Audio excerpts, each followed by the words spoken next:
Assalamualaikum warahmatullahi wabarakatuh. Perkenalkan, nama saya Ahmad Gatan Halabi dengan NPM 3334250 175 dari kelas pengantar manajemen industri A dari jurusan Teknik Metalurgi 2025. Pada kesempatan kali ini saya akan melakukan presentasi terkait ujian tengah semester, yaitu analisis manajemen strategi dengan strategi eh, Porter Five Force. Jadi sebelum kita masuk ke eh, analisisnya, kita terlebih dahulu mengenal apa itu Porter Five Forces. Oh iya, studi kasus yang saya pilih saat ini adalah PT Kimia Farma Tbk dan PT Bunda Mulia Tbk. Oke, jadi Five Forces strategi. Apa sih itu Five Forces strategi? Nah, jadi dalam konteks persaingan, bisnis modern yang semakin kompleks, perusahaan dituntut untuk mampu mengenali dinamika lingkungan eksternal dan mempengaruhi kinerjanya. Salah satu strategi yang tepat untuk menganalisis daya saing industri adalah memakai strategi Five Forces. Strategi yang dikembangkan oleh Michael Porter pada tahun 1979. Secara konseptual, strategi Porter berawal dari pandangan bahwa profitabilitas perusahaan tidak hanya ditentukan oleh kinerja internal, tetapi juga oleh kekuatan-kekuatan eksternal yang dapat mampu mempengaruhi dinamika pasar secara keseluruhan. Nah, setelah kita mengenal konsep dasar dari strategi Five Forces ini, ada beberapa tahapan dalam strategi Five Forces ini. Jadi ada 5 tahap. Oke, yang pertama ada Threat of New Entrants. Threat of New Entrants atau hambatan masuk bagi pemain baru memiliki arti bahwa pendatang baru berpotensi meningkatkan kapasitas industri dan memperketat persaingan. Semakin tinggi hambatan masuk bagi pemain baru, maka posisi perusahaan akan semakin diuntungkan. Kenapa? Karena akan memicu atau akan mengurangi yang namanya persaingan. Nah, hambatan ini dapat berupa regulasi atau peraturan, kemudian ada teknologi tinggi, maupun kebutuhan dana yang tinggi. Nah, bisa kita ambil simpulkan apabila hambatan bagi pemain pemain barunya itu rendah atau kurang lah. Misalkan kita ambil contoh di bagian e-commerce. Jadi kan e-commerce ini hambatan untuk pemain barunya sangat rendah ya. Karena siapa saja bisa masuk ke berdagang secara online gitu kan. Nah, itu membuat banyaknya persaingan sehingga menekan margin keuntungan bagi perusahaan. Tuh. Kemudian ada bargain power of buyers. Bargain power of buyers atau daya tawar konsumen memiliki arti bahwa semakin rendah daya tawar konsumen, maka posisi perusahaan semakin diuntungkan. Daya tawar konsumen yang rendah dapat dilihat pada industri yang bersifat memonopoli pasar dagang, di mana konsumen tidak memiliki alternatif lain untuk mereka pilih. Contohnya dalam era digital, di mana kita bisa mudah untuk melihat eh, informasi suatu produk, baik itu dari rating atau ulasan serta harga yang ada di pasar, sehingga konsumen dapat memilih harga yang lebih baik atau harga atau kualitas yang lebih baik, sehingga daya tawar produsen menurun atau menurunnya harga pasar gitu. Dan lanjut ada bargain power of supplier. Nah, bargaining power of supplier atau daya tawar penyuplai yang berarti semakin rendah daya tawar penyuplai, maka posisi perusahaan semakin diuntungkan. Apabila penyuplai memiliki posisi tawar yang tinggi, dalam situasi ini penyuplai dapat menentukan harga yang lebih tinggi atau menurunkan kualitas input tanpa kehilangan pelanggan besar. Sebagai contoh, misalkan eh, di suatu desa terdapat pemotongan ayam, hanya terdapat satu pemotongan ayam saja, sedangkan daya daya tawar konsumen itu sangat tinggi. Nah, pemotongan ayam tersebut dapat menaikkan harga ayam tersebut, misalkan dari 1 kilo ayam seharga 38.000, maka oleh pemotongan tersebut dinaikkan harganya menjadi 40.000 dalam 1 kilo ayam, atau menurunkan kualitas input tanpa atau menurunkan kualitas input yang awalnya harga 38.000 itu 1 kilo jadi 0,7 kilo gitu. Nah, pemotongan ini tahu kalau konsumen ini hanya bisa pasrah gitu kan. Karena cuma ada satu doang nih pemotongan di desa tersebut. Seperti itu. Nah, kemudian tahap yang keempat ada trade-off substitute. Seperti yang kita ketahui, trade-off substitute atau produk pengganti lah. Hambatan bagi produk substitusi atau produk pengganti. Semakin sedikit produk substitusi, maka posisi perusahaan semakin diuntungkan. Tingginya ketersediaan produk substitusi dapat mengurangi permintaan terhadap produk utama dan dapat menekan harga pasar. Misalkan, contohnya, kita makanan pokok kita adalah beras kan. Nah, kemudian ada produk penggantinya yaitu ada singkong dan juga ada ubi. Nah, konsumen misalkan memilih eh, singkong gini kan karena karbonnya lebih rendah daripada beras gitu atau nasi. Kah si nasi ini si nasi ini dia bisa menekan harga pasarnya itu semakin berkurang gitu. Kemudian ada rivalry among competitors. Rivalry among competitors atau tingkat persaingan dengan kompetitor semakin kuat posisi perusahaan dalam persaingan industri dan semakin rendah tingkat persaingan, maka posisi perusahaan semakin diuntungkan. Eh, Persaingan antar perusahaan dalam industri ditentukan oleh jumlah pesaing, tingkat pertumbuhan pasar, dan diferensiasi produk. Nah, misalkan jika eh, banyak sekali pesaing-pesaing perusahaan.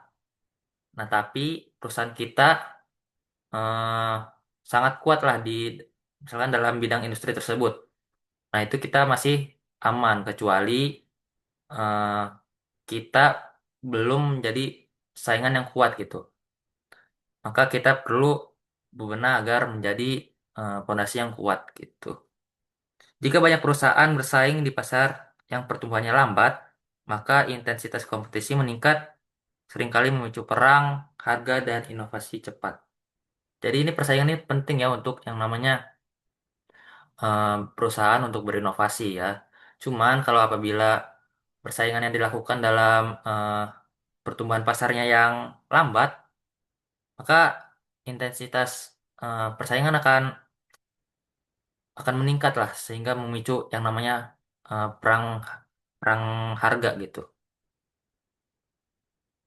Nah, setelah saya mencoba untuk menganalisis terkait PT Kimia Farma dan TBK menggunakan strategi Porter by Forces, maka dapat disimpulkan untuk trade of new entrants, keunggulan Kimia Farma tidak lagi bersumber pada aset fisik semata, tetapi pada capability based advantage seperti riset, inovasi produk, dan integrasi dengan platform digital kesehatan. Sedangkan untuk Bunda Media, sedangkan untuk Bunda Media harus memperkuat ekosistem login melalui data kolaborasi medis dan konten personalization agar tidak mudah tergantikan oleh pemain baru.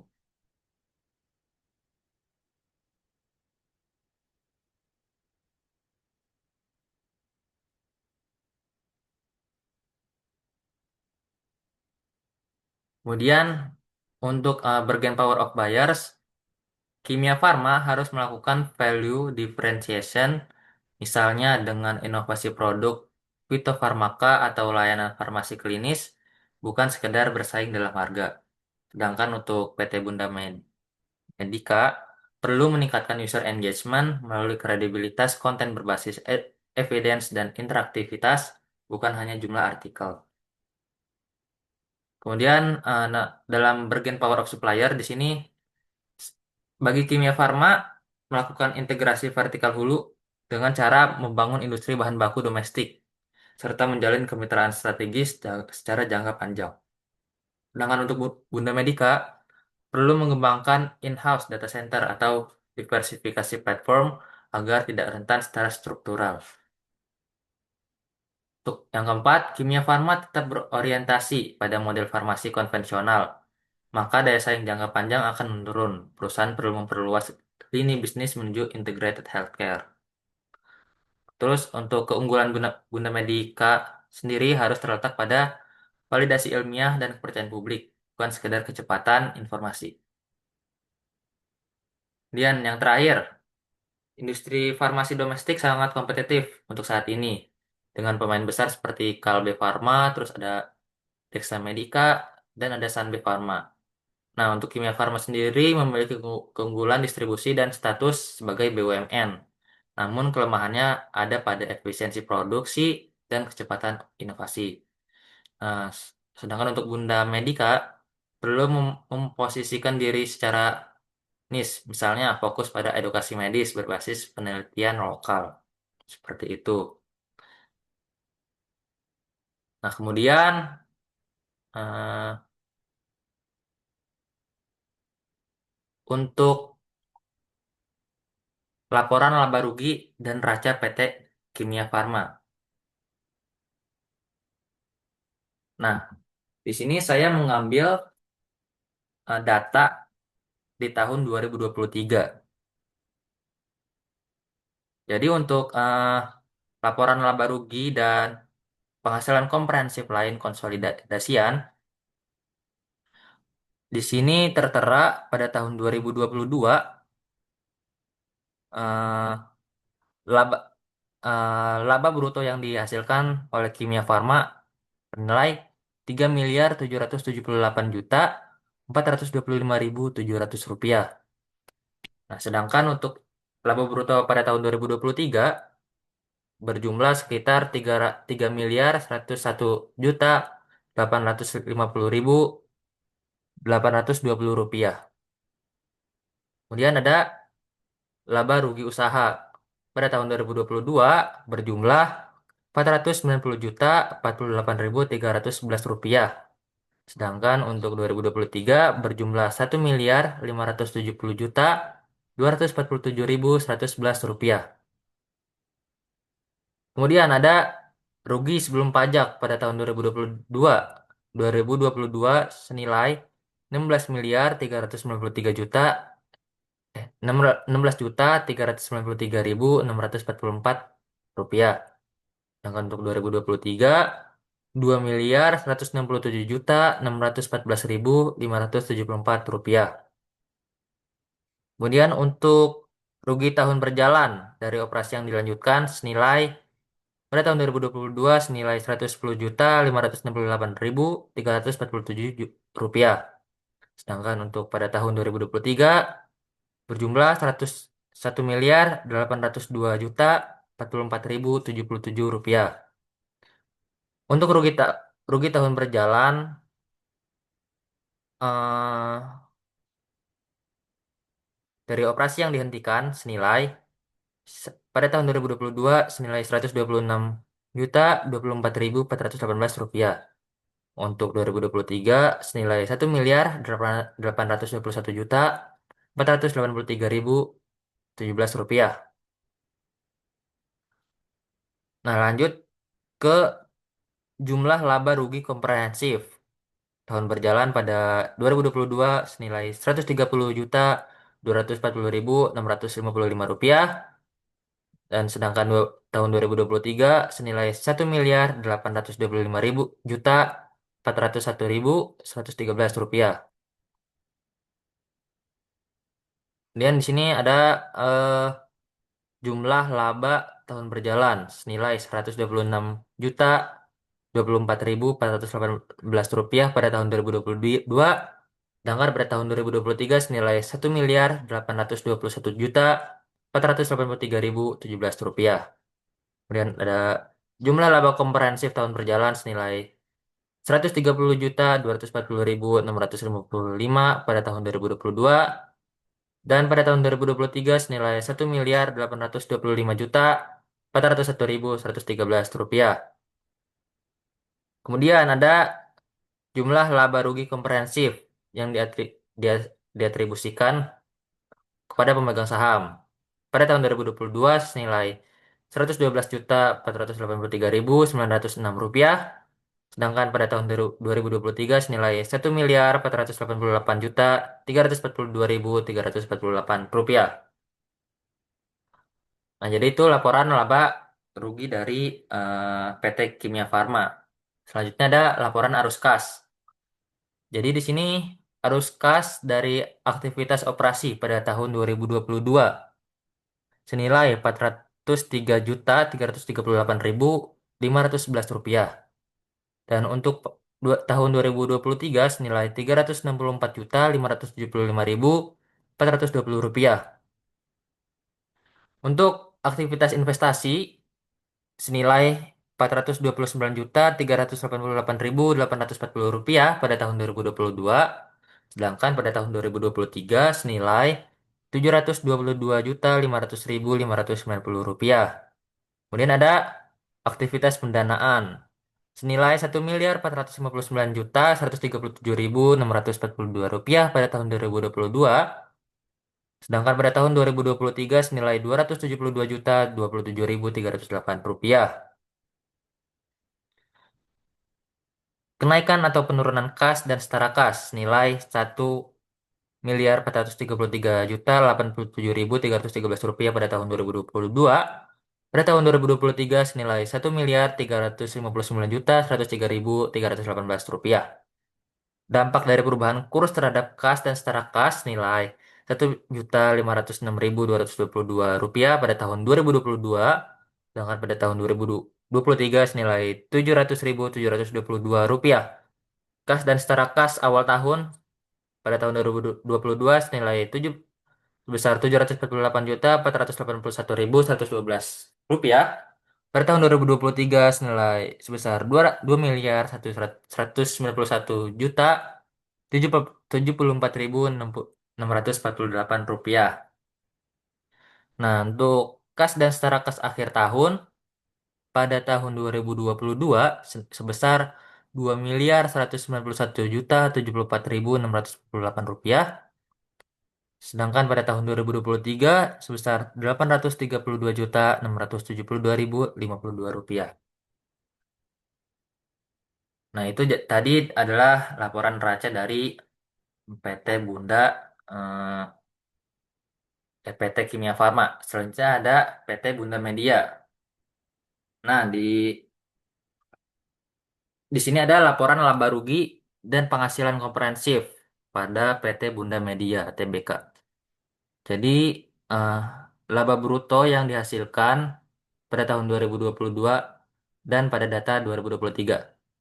Pada tahun 2022 senilai 764 miliar 552.637.083 rupiah.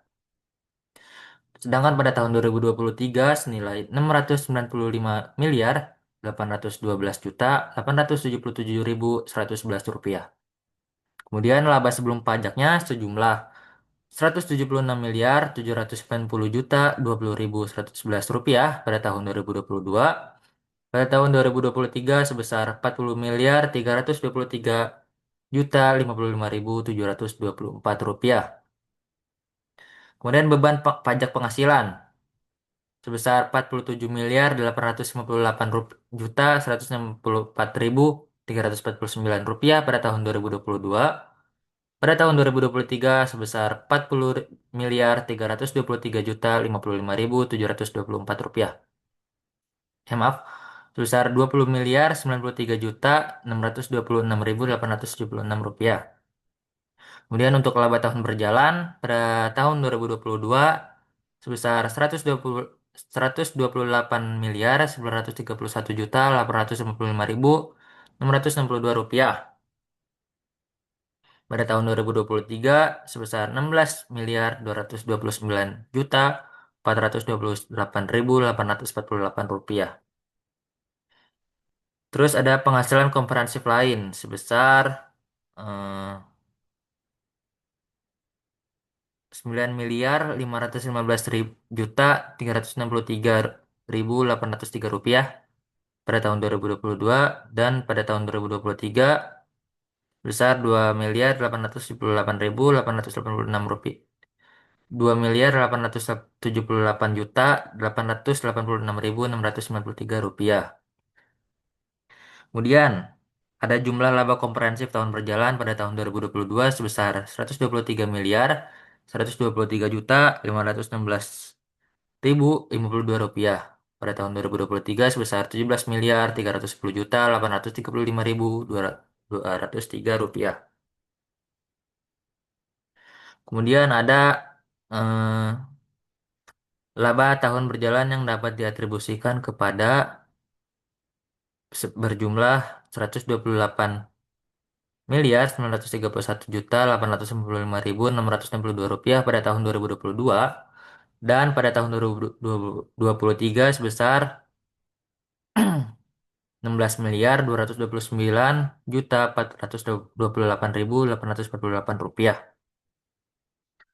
Nah, jadi itu laporan laba rugi dari perusahaan PT Bunda Media. Selanjutnya ada laporan arus kas atau neraca PT Bunda Bunda Media. Jadi di sini ada aktivitas operasi yang yang berjumlah 131 miliar 84.359 100 maaf 131 miliar 84.359.442 rupiah pada tahun 2022. Pada tahun 2023 senilai 51.438.728.484 rupiah. Lalu ada aktivitas investasi sebesar 438.033.856.431 rupiah pada tahun 2022. Pada tahun 2023 sebesar 212.221.575.575 rupiah. Lanjut ada arus kas dari aktivitas pendanaan sebesar 106 miliar 466.159.406 rupiah pada tahun 2022. Pada tahun 2023 sebesar 153 miliar 563.150.624 rupiah. Jadi, kas dan setara kas pada awal tahun 2022 sebesar 829 miliar 761.8.475 rupiah. Pada tahun 2023 629 miliar 277.670.892 rupiah. Kemudian ada kas dan setara kas pada akhir tahun. Pada tahun 2022 sebesar 629 miliar 277.670.892 rupiah. Pada tahun 2023 sebesar 622 miliar 58 juta 9.000 dan 425 rupiah. Nah, di sini saya dapat menganalisis eh, laba ru- laporan laba rugi dan neraca pada PT Bunda Bunda Media dan eh, pada PT Bunda Media dan PT Kimia Farma. Nah, untuk PT Bunda Media pada tahun 2023 PT Bunda Media TBK mencatat pendapatan neto sebesar 1,49 triliun rupiah mengalami penurunan dibandingkan tahun 2022 yang sebesar 1,65 triliun rupiah. Penurunan sekitar 10,2% ini mencerminkan berkurangnya aktivitas pelayanan kesehatan atau tekanan pasar pasca pandemi COVID-19, di mana permintaan layanan diagnostik dan laboratorium menurun secara signifikan. Meskipun demikian, beban pokok pendapatan juga menurun dari 894,1 miliar rupiah pada tahun 2022 menjadi 792,3 miliar rupiah pada tahun 2023 yang menunjukkan adanya upaya efisiensi operasional. Namun, penurunan pendapatan yang lebih besar daripada efisiensi biaya menyebabkan laba bruto turun dari 764,55 miliar rupiah menjadi 695,82 miliar rupiah. Nah, laba bersihnya, laba sebelum pajak turun drastis dari 176,79 miliar rupiah pada tahun 2022 menjadi hanya 40,32 miliar rupiah pada tahun 2023. Penurunan ini sekitar 77%. Penurunan ini terutama disebabkan oleh peningkatan beban keuangan dari 41,1 miliar rupiah menjadi 57,6 miliar rupiah, serta kenaikan pajak tangguhan yang cukup signifikan. Laba tahun berjalan yang dapat diatribusikan kepada pemilik entitas induk juga mengalami penurunan besar dari 83,22 miliar pada tahun 2022 menjadi 7,46 miliar pada tahun 2023. Ini menunjukkan bahwa profitabilitas perusahaan mengalami tekanan besar pada tahun 2023. Lanjut ada Kimia Farma Tbk. Nah, untuk Kimia Farma ini, kinerja pendapatan dan laba Kimia Farma melaporkan penjualan neto 9,97 triliun rupiah pada 2023, naik sekitar 7,9% dibandingkan 9,23 triliun rupiah pada tahun 2022. Meskipun terjadi peningkatan pendapatan, beban pokok penjualan meningkat lebih tajam dari 5,45 triliun rupiah menjadi 6,86 triliun rupiah. Akibatnya, laba bruto menurun dari 3,77 triliun rupiah menjadi 3,10 triliun rupiah, menunjukkan adanya tekanan margin akibat kenaikan harga bahan baku, impor, dan biaya produksi. Untuk rugi bersihnya, Kimia Farma mencatat rugi tahun berjalan sebesar 1,82 triliun rupiah, meningkat dari rugi 126 miliar rupiah pada tahun 2022.